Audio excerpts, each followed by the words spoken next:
दिल्ली विधानसभा सत्र की कार्यवाही की शुरुआत दिल्ली के एलजी विनय कुमार सक्सेना के अभिभाषण से हुई। इस बीच आम आदमी पार्टी के विधायकों ने हंगामा करना शुरू कर दिया। सदन के स्पीकर विजेंद्र गुप्ता ने हंगामा करने वाले 21 विधायकों को 3 दिन के लिए सस्पेंड कर दिया। वहीं दिल्ली विधानसभा में शराब नीति पर सीएजी रिपोर्ट पेश की गई। सीएम रेखा गुप्ता ने आरोप लगाया कि पिछली सरकार ने इसे रोककर संविधान का उल्लंघन किया। सीएम ने सीएजी रिपोर्ट को आपके काले कारनामों का चिट्ठा बताया। और इस खबर पर अधिक जानकारी के लिए हमारे साथ जुड़ रहे हैं दिल्ली से हमारे सहयोगी अन्वेष रथ। बताइए अन्वेष, कैग की जो रिपोर्ट है उसमें क्या खास बातें हैं?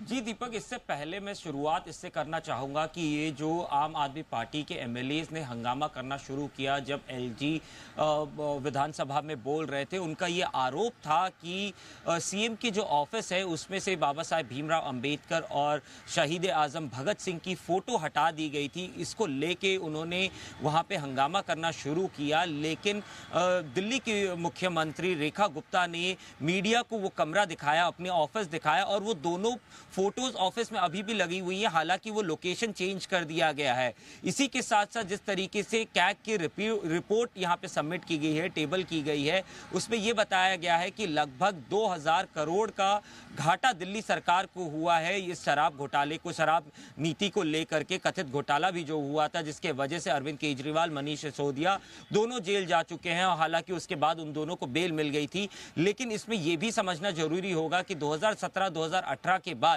दिल्ली में कैग की रिपोर्ट कभी भी टेबल ही नहीं की गई। और ये काफी आयरॉनिकल है क्योंकि आम आदमी पार्टी जो एक अनशन से सरकार में आई, जिन्होंने सरकार बनाया, जिनका पहला डिमांड में से यही था कि कैग बननी चाहिए और उसी के साथ साथ जिस तरीके की जो कॉन्स्टिट्यूशनल अकाउंटेंसी होती है वो होनी चाहिए, और वही पार्टी अगर 2017-18 के बाद से उन्होंने कभी कैग की रिपोर्ट ही टेबल नहीं होने दी तो काफ़ी आयरॉनिकल होता है। लेकिन इसी के साथ साथ जिस तरीके से 21 एमएलए को मार्शल आउट किया गया, उनको वहां से 3 दिन के लिए सस्पेंड किया गया, कहीं ना कहीं विजेंद्र गुप्ता को जिस तरीके से इससे पहले जब आम आदमी पार्टी सत्ता में थी उनको हटाया गया था क्योंकि वो भी उस वक्त कैग की डिमांड कर रहे थे, कहीं ना कहीं वो एक तरफा ये कन्वर्ट वॉर दिखता है। लेकिन इसी के साथ साथ क्योंकि 2017-18 से कैग की रिपोर्ट दिल्ली में टेबल ही नहीं की गई थी, दिल्ली असेंबली में एक बहुत बड़ा कॉन्स्टिट्यूशनल काम आज हुआ है,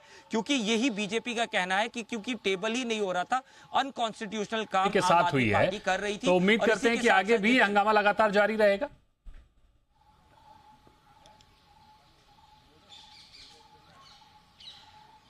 अन्वेष, मेरा सवाल यह है कि जिस तरह से हमने देखा कि सदन की शुरुआत ही हंगामे के साथ हुई है, ऐसे में आगे भी हंगामा लगातार जारी रहेगा?